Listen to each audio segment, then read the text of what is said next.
G'day team and welcome back to the ATP podcast. I'm your host, Josh Atkins. So today team, we've got a very productive educational podcast coming up for you. We've got Associate Professor Adam Gorman.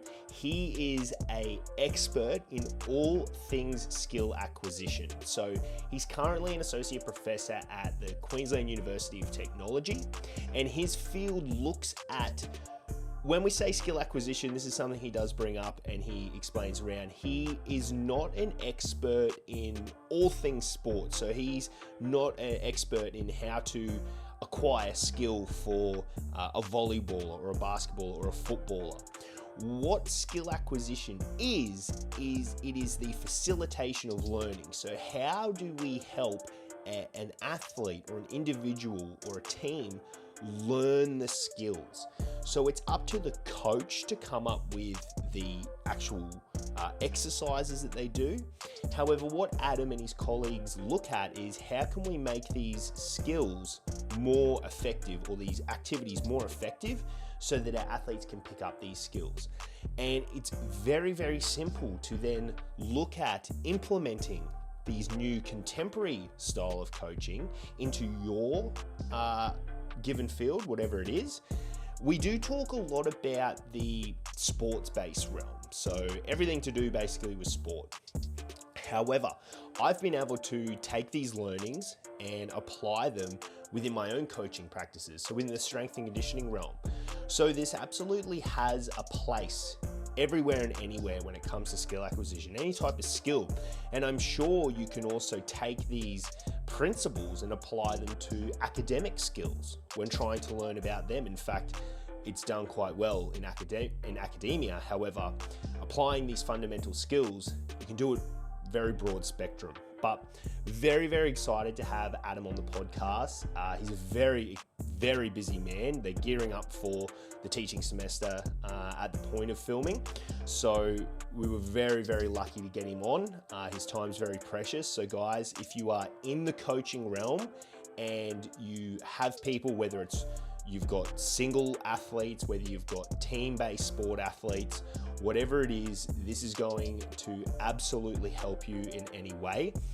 And if you are interested in knowing more about contemporary coaching, knowing more about how to apply skill acquisition principles, then I'll also link a couple of really good research papers, and I'll also link Adam's details as well, his LinkedIn.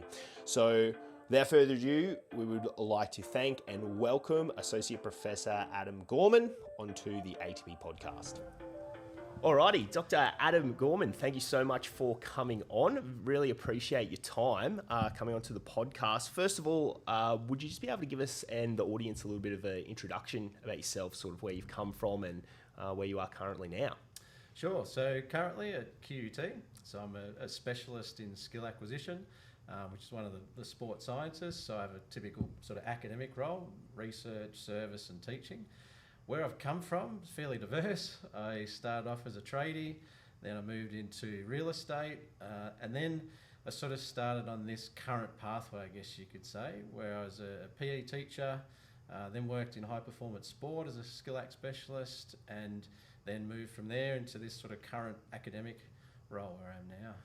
Perfect. And currently, just so the audience can understand as well with skill acquisition and sort of what you're doing at the university, can you go into a little bit of depth around that for us as well? So what essentially is skill acquisition? Yeah, good question.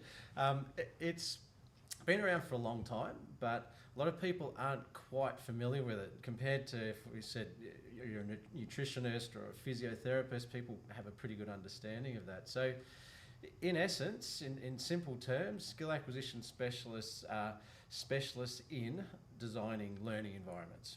So in my instance, it's learning environments that are designed around learning motor skills, perceptual motor skills. So we understand how to design it, but then all the features around it. So how you might provide instructions and feedback to the athlete and so forth. Perfect, and we'll get into that a little bit as well.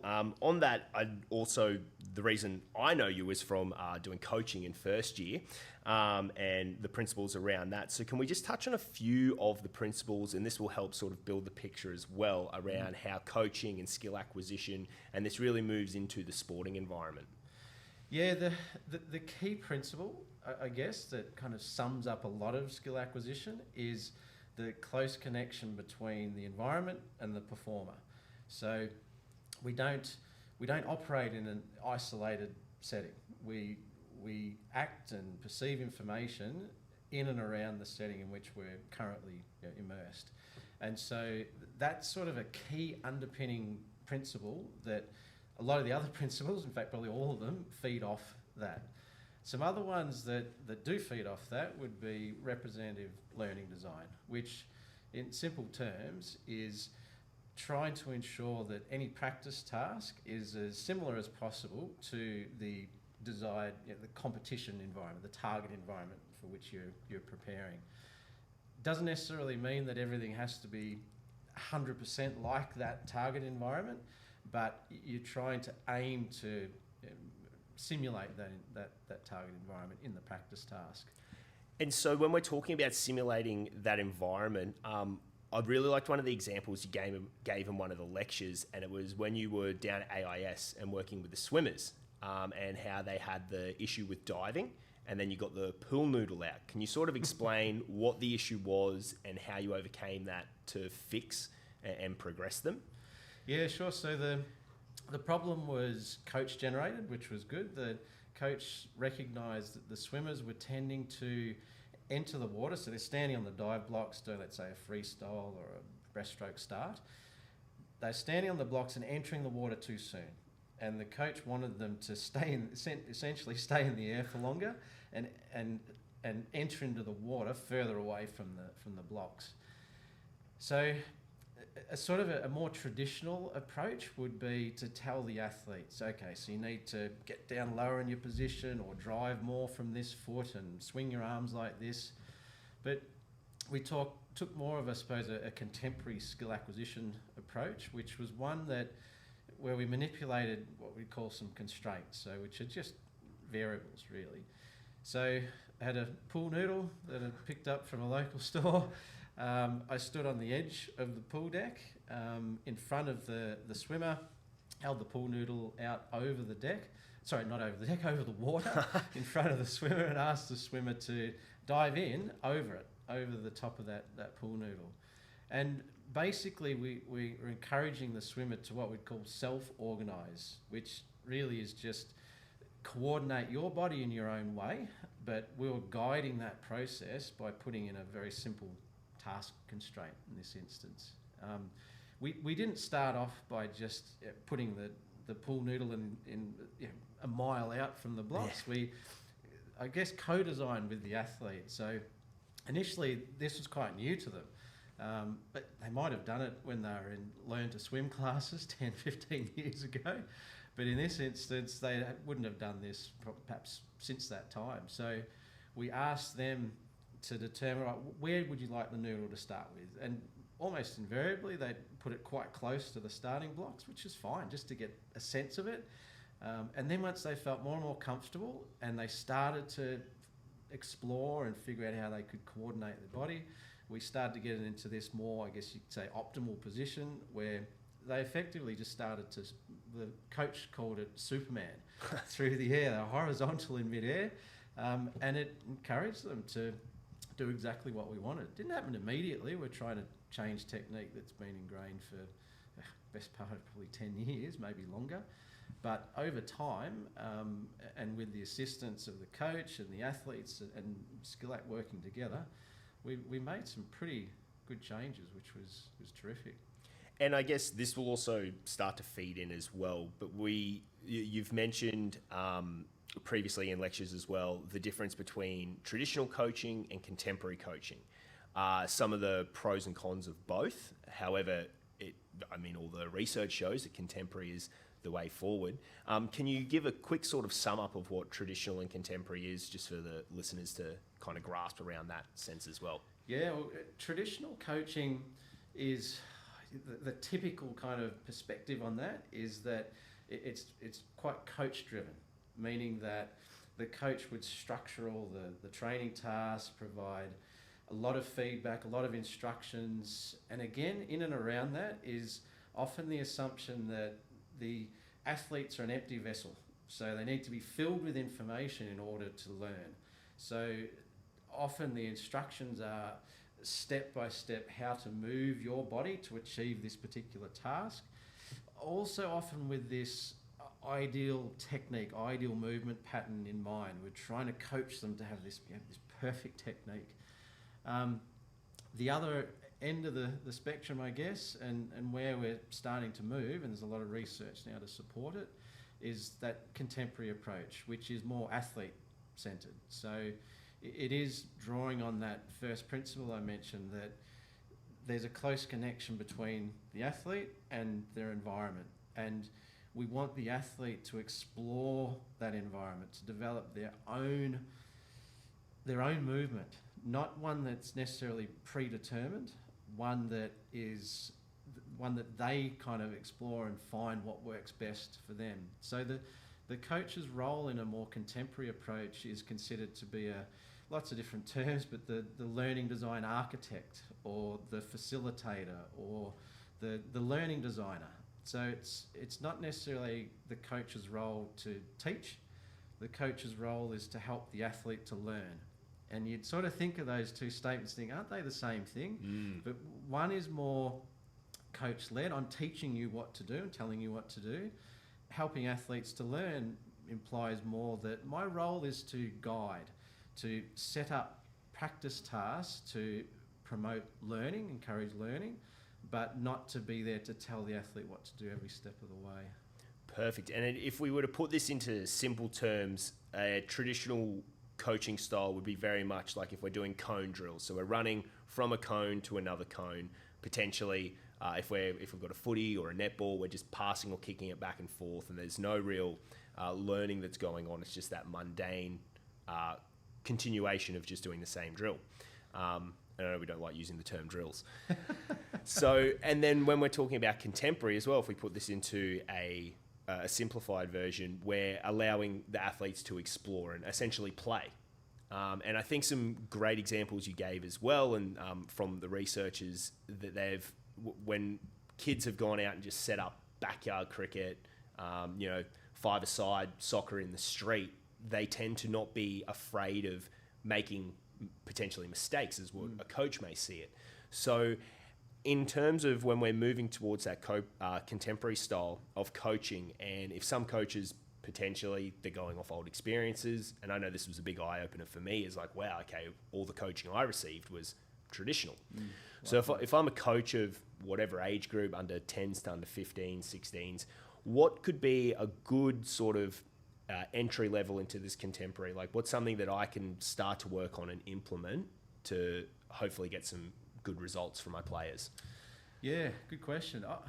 I think step one is a bit of reflection, self-reflection, just stepping back and thinking, okay, well, what could I change? And how, what can I change to provide benefit to the players, athletes with whom I'm working? The biggest things that I tend to see are that practice tasks tend to be not contextualised, so they're not what we'd say representative. They're, like you described, it might be dribbling a soccer ball around cones, and there's learning that occurs there, but when you think about the extent to which that replicates what happens in a typical game, well, they're really poles apart. So I would encourage coaches to start to think about, okay, well, what can I do to try to make my training tasks a bit more like the competition? Now, it doesn't mean that you go straight from dribbling around cones to a full-on 11-on-11 sided game in soccer, but it could mean, and a lot of the tasks that sports are already using, but just doing more of them, the 2-on-1s, and so those small-sided games, the games that have some sort of aim involved. There's a goal that's not just to get great technique or to dribble from around the cones and back again, The aim is more to, can you score this way? Can you defend when you have fewer defenders than there are attackers? So it's that reflection. The other element, that's in terms of the tasks and practice tasks themselves. The other one, which I still struggle with myself, is being comfortable with stepping back and observing. Now, if there's any dangerous situation, of course you step in and you stop that. But allowing athletes that time to explore, which invariably means that, exploration typically means that we're trying to find out what works, but we tend to do that by also finding out what doesn't work. So solutions that don't work are often seen as, oh, that's a mistake, that's wrong, you're learning bad technique or learning what not to do. But that helps us to figure out what does work when we try things, because even a solution that doesn't work in this scenario may well work in other situations. So it's very easy to want to step in, provide feedback, provide instructions, but then you're solving problems for those athletes. So being comfortable with stepping back, thinking, oh, wow, it's looking a bit messy there. But depending on how it's going, if you start to get that art of coaching, is you start to see that, no, it's just mess, and there's nothing changing. I might step in and change something, or I might stop and ask a couple of questions to provide some guidance. Or I might even give some instructions and feedback. It's okay. But it's trying to minimise the amount of those instructions and feedback, or at least having the mindset that I want them to figure this out and solve this for themselves. So, which often means reducing feedback, reducing the stoppages and the instructions and so forth. Less is more. Yeah, that's right. And it's a challenge. Like you stated, I used to coach very traditionally. I didn't know any better.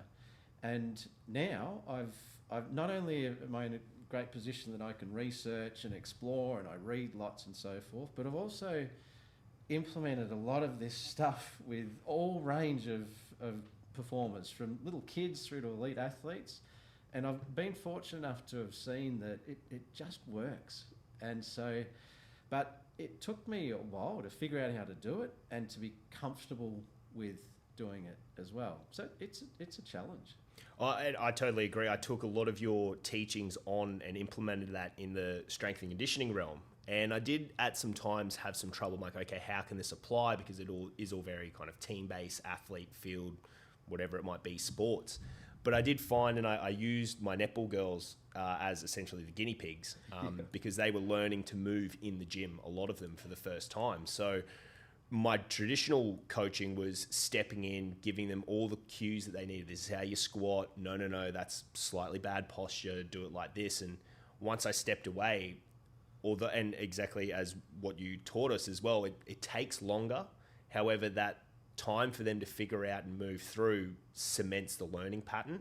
And we saw phenomenal growth with all of these girls. So, and I remember seeing you through one of the semester breaks, and I gave you big props on it because I was like, wow, this works. And it's probably the best thing about being able to learn something, implement it straight away to the best of the ability. But so I was very excited to see how that worked. And the other thing was as well, stepping back and waiting for them to come and seek feedback, or as I like to say, having a left and right of arc. And as long as they don't step outside of that where they can potentially really injure themselves, let the girls play.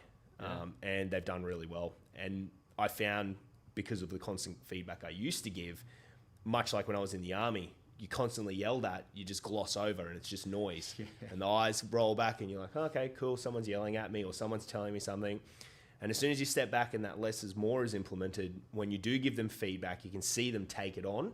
And for them as the athlete to try and improve, they'll go and do that. They go, okay, he's said to do this, rather than being peppered with a million questions. So, and the feedback's contextualised too, because they've had a chance to try it for themselves, and they might have some questions, and you might think, no, I just want you to keep going, explore a bit more. But then it might be, I'm just going to step in here, give them a little bit of feedback, or ask a question, and step out again. But so, they know what it means. They've had a shot at doing the task themselves. Absolutely, and I think it's fantastic. The next thing I want to touch on, which is probably the very exciting part, is, I guess, looking at the research that has been done and then what has sort of come about from that research in the past. And I like how you've given the examples about the height of hoops and the lengths of pitches and stuff. So can you tell us sort of how the research side of skill ac is really being implemented into the sporting world? Yeah, good question. There's lots of great research in skill acquisition being done across all manner of different sport levels and types of sports and activities and so forth. I see more and more coaches are open to these different principles, and they're trying it, implementing it. And the feedback I get is that it can be challenging at first because it's different, and as we discussed, I haven't done this before. But invariably they say it works. Now, admittedly, they might not be telling me about all the stuff that didn't work, but they're acknowledging that there's change occurring. A good example of a project where we had really, really good uptake was when we did work with basketball players to look at scaling. So it started from the sports, so the sport itself, basketball, approached us and said, look, we want to figure out whether the size of the basketball for junior players, is it the right size? They thought that it might have been too large. See, what we had was junior players, so for females, under 12s, typically using an adult women's size basketball, so a size 6 ball. So if you watch kids play, it typically doesn't look a lot like the adult game. Now, of course, it's not going to be exactly the same, but you'd see kids struggling to want to catch the ball because it's big, it's heavy, it's hard. They'd struggle to pass it much further than a couple of metres away. And then shooting was exceptionally difficult. So it was a very, very simple design, but in essence what we did was we looked at what percentage of an adult basketball does an adult female player, their hand, cover of that ball. Let's say, can't remember the exact percentages, but let's say an adult female basketball player's hand covers 80% of an adult basketball. So we simply looked at junior players' hand sizes and then found the size of basketball that their hand could also cover roughly 80%. And it wasn't size 6. We actually worked in this case with under 12 boys. The optimal size ball was a 3 or a 4 size, okay. And they were currently using a size 6. Oh, wow. So the sport themselves found that it's really difficult, which is you wouldn't think this, but it's difficult to find size 4 basketballs. Yeah, right. So, and size 3 was probably on the smaller size. So 4 was ideal. This is just based upon hand size. So we need to do more research to confirm that hand size is indicative of the other features of the body and what they can actually do with the ball. So they struggled to find a size 4, but went with a size 5. And that change was implemented by a number of states in Australia quite quickly. And they were already thinking about this, doing this, which is why they engaged us to do the research. But the research provided the evidence to help substantiate what they were already believing, which is a really nice connection between an industry-based applied question and the research to provide the evidence to either confirm or not what the industry and the sport were already thinking. In this case, it's had been implemented. And once again, I've speak to a lot of coaches in basketball. Everyone that I talk to when we start talking about the change to the size of the ball, they've all said, I've noticed positive changes. Fantastic. They're shooting further, they're able to control the ball better. So again, who knows, we'd need to again do more research to confirm that, but the belief is that it's had a positive impact, which is that's really rewarding when we hear that. It's absolutely, tremendous. Yeah, and such a validation of the research as well. Yeah, that it's working so well. Is there, I guess, any other examples as well of the research? So that's looking at ball size. Is there sort of anything else that's been looked at? I know when we see very young kids in our very low age groups of soccer and Oz kick and all of that, looks like they're running forever, but they can barely make a dent in the pitch or the field. Has there been anything else around sort of like the size of the field, which can have a positive or negative effect on the kids picking up the skill acquisition? Yeah, a lot of sports are making changes. So some of which are evidence-based, in other words, there's research to help guide that change, some of which isn't. But so cricket, for example, have shortened the pitch to suit the capabilities of the kids. I hear of other sports, so yeah, again, soccer I think is a good example. They'll make the pitch smaller to suit the kids' capabilities. So there's sports running with this. So I've heard, I don't have much involvement with this sport, but ice hockey. Oh. I've heard that there's some work there where they've looked at changing and I think they made the rinks smaller and looked at things, don't quote me on this, but looked at things such as number of touches of the puck and perhaps even the level of engagement of the kids. Oh, actually, I've forgotten the biggest one, tennis. It's huge. Lots of research in that space. And they've changed a lot of things. The size of the court, the height of the net, the inflation of the ball. So if it's a normal tennis ball, bounces really high, which for a child, it's bouncing up too high. And the size of the racket. And there's not only have there been lots of positive changes to technique in that space, but they've also found that engagement increases as well. In other words, kids enjoy the game more.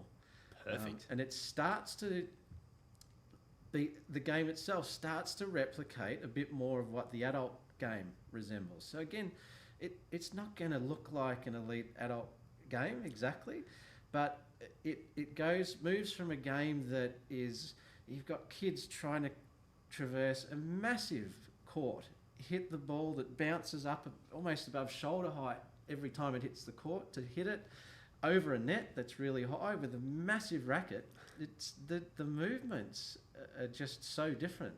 You change all of that and scale it to the sizes of the kids. Now, the swing of the racket starts to look more like what the adults would be doing. The way they hit the ball, the way they move. So it has, again, fantastic changes. And that's really good. And as you said, the biggest thing is that the kids are enjoying it more. So yeah, agreed. Keeps them engaged a lot longer. Healthier younger population becomes a healthier older population. Absolutely. So that's some really good examples of the research that has been done, the implements that have been made. What's currently being looked at, and what's then the hope of what can be implemented and changes made into the future? The scaling research is one that we're continuing to pursue. So as I said, we've just looked at anthropometric characteristics, so hand size, and try to match that to the size of the ball. But the next step, of course, is to determine, well, when you do match the ball to the size of the hand, does that actually mean that the kids can pass it further, dribble it easier, and shoot it further and more accurately, and so forth? And do the kids enjoy it? So that's the next step in that space. There's another space I'm getting into now with Tristan Coulter. So he's a psychologist, and we're looking at pressure training. Okay. So basically, think of elite athletes and trying to prepare for major competition. Training sessions, not always, but can often be in a familiar environment. I train here every day and with familiar people. All the same people are around me as they are every day. And if I do well or don't do well in this training session, there's no massive consequences. So the amount of psychological pressure that exists in training can be starkly different to what happens in competition. So this notion of pressure training is based around the concept of trying to replicate some of the emotional demands that exist in competition, replicate those in the training setting. Wow. So clearly there's a prominent role for a psychologist in that setting, but then where skill acquisition can assist is in designing the practice tasks. So what do the tasks themselves look like? Again, we want to make sure that those tasks are representative. So not having athletes say, I don't know, perform 100 crosswords to get them stressed. You've got to do 100 crosswords in 5 minutes or something. I'm probably being exaggerating here. And now you're cognitively fatigued or you're stressed, and now you've got to do this particular task. Well, we'd probably suggest that, I think we would suggest as skill act specialists that, well, can we make the task more representative, more realistic of what happens in competition? And the pressure elements as well, can we make those more representative of what might occur? So that's a really exciting and growing area Yeah. of high interest to coaches and athletes in elite sport for obvious reasons, but exciting as well, because there's some research out there, enough to give us some good guidance, but there's lots of elements within that space that still need to be examined more comprehensively. I feel like I could have done with that in the early 2000s playing AFL. Some of those marks I'd try and go up for and just crumble under pressure. Would have been great. I was identical. Yeah. I used to actually listen to pump-up songs before I went to competition, and then learned at university that I was probably actually getting myself too worked up. But yeah, you learn, don't you? Too late now. I think my elite sport days are well and truly over. I can use it for exams. Perfect. So I guess, what, in terms of the research that has been going on, what have you seen is probably some of the highlights or the benefits, whether it's learning something from the research or seeing that research implemented into the sporting environment? Have there been any real highlights that you can kind of think of? The biggest one is that scaling research by far, in terms of having a significant, I guess, impact on the sport itself and across the whole, like a systemic impact. So that's tremendous and hugely rewarding to be able to see that and hope that we've had a positive impact on kids, as you said, enjoying their sport far more. Other areas we've sort of had some impact. I guess like there's lots of different spaces. Some research we did again in basketball, where we looked at simple concept: what happens when you take the same shot against the defender and without the defender present, and found that, not surprisingly, when the defender's there, you change your shot, jump higher, catch the ball and release it quicker, probably put higher arc on the shot, and also more variable in your movements. You're trying to adapt because your movements are now contextualised based on the movements of the defender. The defender's closing out on me quickly, well, I'll change what I do. And I think that is resonating with coaches. I don't think it was particularly novel information that I don't think they thought, oh, really, a defender changes the shot? I think they'd say, oh, of course it does. But once again, it's some evidence to highlight that if you do a lot of practice without a defender, it's a different skill. They're performing and therefore learning in a different way.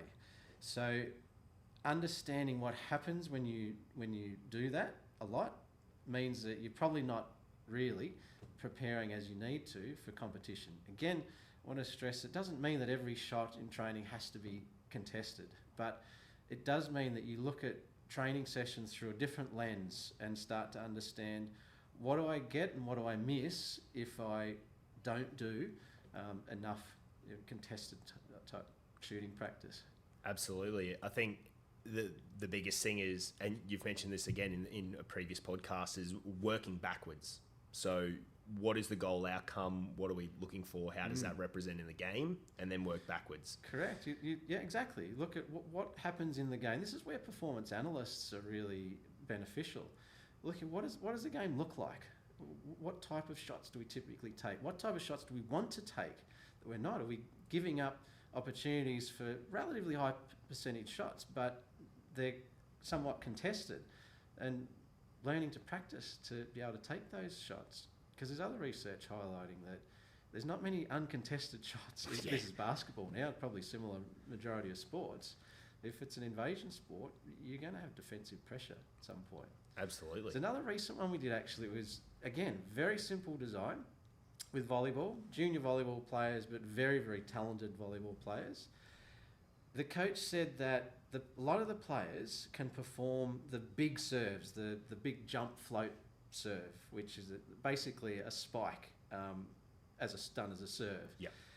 A lot of them can do it in training, but when it comes to competition, they're a bit reluctant to do it for obvious reasons. If I hit it out, then I lose a point for my team. We thought, okay, well, how can we bridge the gap between training, as I said, which can often be fairly familiar and comfortable, to competition, higher pressure, higher stakes? We thought, all right, well, let's think about what happens in tennis. First serve in competitions is usually big, booming, faster serve. So maybe riskier. Second serve, they typically back the speed off and trying to get it in now. Yep. So we thought, let's bring that into volleyball. So still in a practice session, but we're playing a full-on competitive game. Normal sets, normal positions, normal rules. Apart from, in this particular game, you're allowed to have 2 serves. If you miss your first one, you got a second attempt. Yep. And we compared what players did on their serve in that version of the game to a game where it was normal. You have 1 serve just as you normally would. And we found that the players, we asked them what they felt, what did they notice, how they feel, and they said that when I had 2 serves, my first serve, I felt more confident. I felt like there was less pressure. And they expressed how they started to try things, which we found as we measured the speed of their serves and found that they served the ball faster when they had 2 serves. So in their first serve, in the 2-serve game, first serve, they went for it. And they tried those more difficult serve types rather than reverting to the sort of what you might call a safer serve. Yep. They went for it and tried it. So just highlights a really simple change can have a pretty massive impact and often quite immediate impact as well. Fantastic.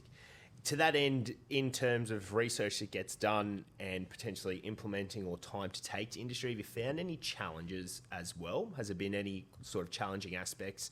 And then to that end, do you see a way to try and negate those challenges, or is there potential in the future to help negate those challenges? Yeah, great question.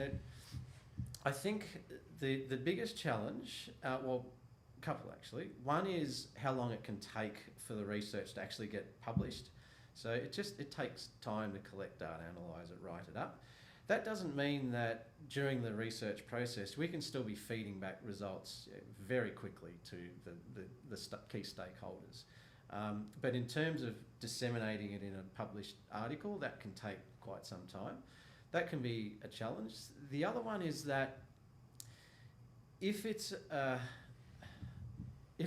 project that we find some good results, the next challenge can be that we're often challenging tradition and existing culture.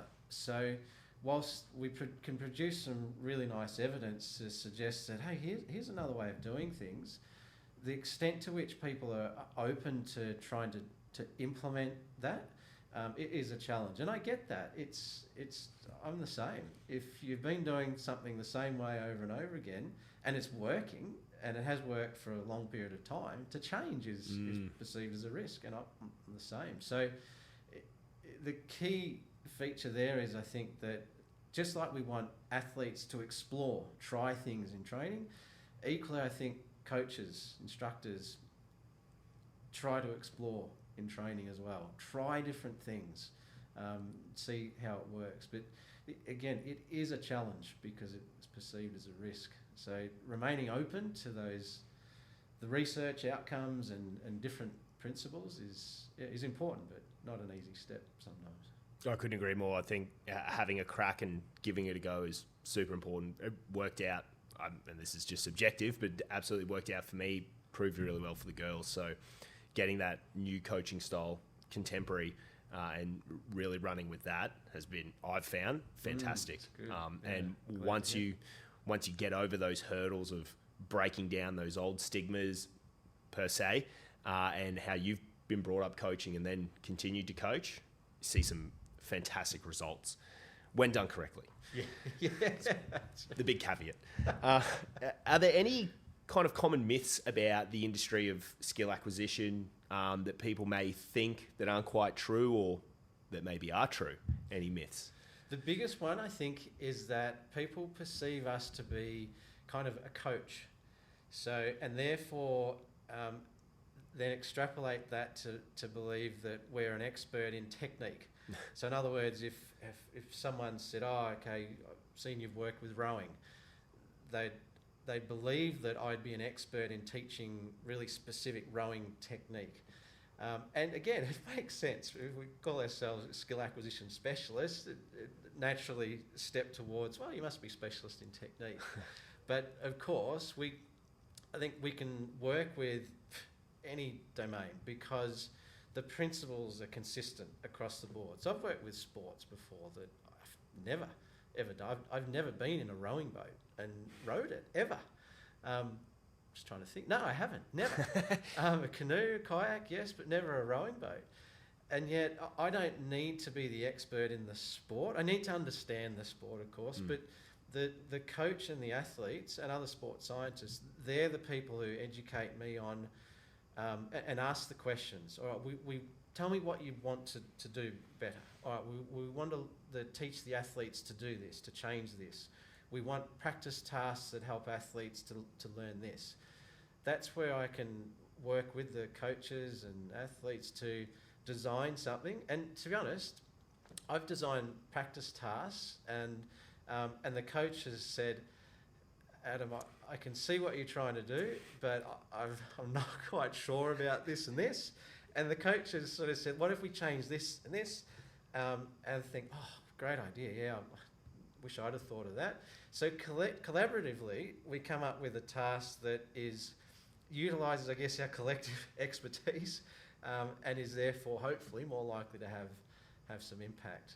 So that's one of the big myths, that we're specialists in how you create learning environments and communicate with athletes and so forth, but not specialists in every sport. Yeah, no, I feel no trade, no skill is its own island. You require input from everyone in order to really get that excellence. Yeah. Fantastic. I love it. So I guess in terms of what your career, your illustrious career, you've done a lot of things. Illustrious. As you said, from being a tradie all the way through now to an associate professor. So what would be, I guess, some of the highlights that you've seen throughout your career? Has it been specific athletes, the sports you've worked in, basketball, through AIS and swimming and all of that? Is there any like kind of real highlights that sing out in your mind? Yeah, there's lots of them, which is good. That's the rewarding part. In terms of athletes, I worked with some swimmers, some of whom were trying to change their start technique using the pool noodle that we described earlier. That was really rewarding. I could see how they started off that a bit apprehensive, what's Adam doing here, this is a bit strange, to a point where they were doing fantastic starts, and it progressed. They transferred that, importantly, into competition. So that was fantastic. There was another swimmer as well who, the backstroke swimmer, very, very elite, very, very good. And the coach said, this swimmer, because they start with their feet on the wall of the pool, if the wall is a little bit slippery, this swimmer sort of just didn't, their feet felt like they were slipping, so lost a little bit of confidence, I guess you could say. So with the coach and the swimmer, we went to, in the swimming pool, one end of the pool had really slippery tiles, very slippery. Normally there's this fairly grippy plate that they put on the wall. This one, no plate, just slippery tiles. And it was so slippery that the swimmer sort of initially was just trying to do a normal start and just slipping, feet slipping. And you'd see the first few attempts and think, wow, these starts look very different to your normal starts. And the swimmer actually said to the coach, like, is this okay? I'm really, this is strange. And I was delighted to hear the coach said, it's fine. I just want you to find a way to make it work. So that was giving the athlete basically a license to say, explore. Yeah. Try. Learn to adapt your movements to find something that works. Elite athlete, ingrained skill, but very, very quickly. The first 2, maybe 3 starts, I vividly remember this, weren't ideal starts. But then over time, very quickly, the 4th, 5th, 6th starts, much, much better. Wasn't the same as a normal grippy wall. Yep. But the start probably couldn't be like that because the environment didn't allow it. But it was as good as this swimmer could get it. Immense confidence. Knowing that this is the slipperiest wall you could imagine. You've just found a way of starting on this wall it was still a good looking start in the end. And then after that, those attempts straight down the other end onto the more grippier plate. This is easy now. It's like my feet feel like they're glued to the wall.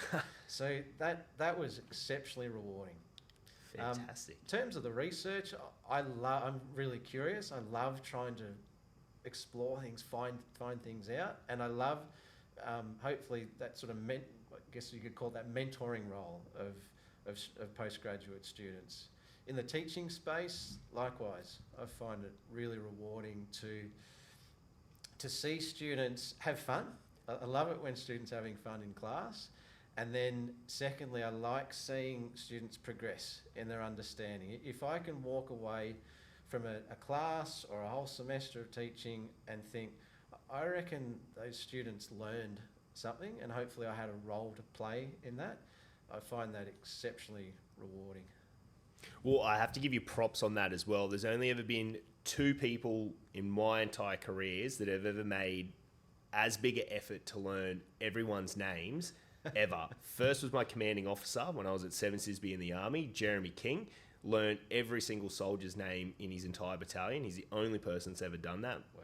And then yourself. Oh, thanks, Josh. And which I also really like, because then that flowed down through to the Toots as well, the Toot staff. They, from your direction, learn everyone's names, and it makes a big difference. And it rings true into the sporting context with a team. If your coach doesn't know your name, it doesn't feel great. Yeah. But when the coach learns your name, when they address you by the name, likewise a teacher, a lecturer, it makes you feel better that you're a part of something. Agreed. Which again feeds into self-determination theory, the relatedness, which allows for greater learning, optimal learning. So that's one big props I have to give you, is yourself and Jeremy King. I'll never forget you 2 people for learning almost everyone's names. Oh, thanks, Josh. And it's amazing how much you pick them up. We were in the lecture, and one of the only lectures we had in person, and you started remembering everyone's names. I was like, wow.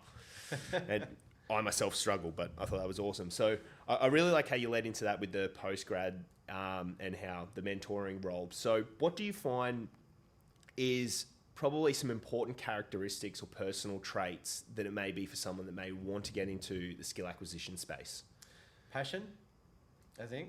It's, if you enjoy what you do, you're not really working. Yeah. So it just feels like fun. So I think being passionate about what you do, and the reason I've changed careers, particularly early on, I'm very happy with what I'm doing now.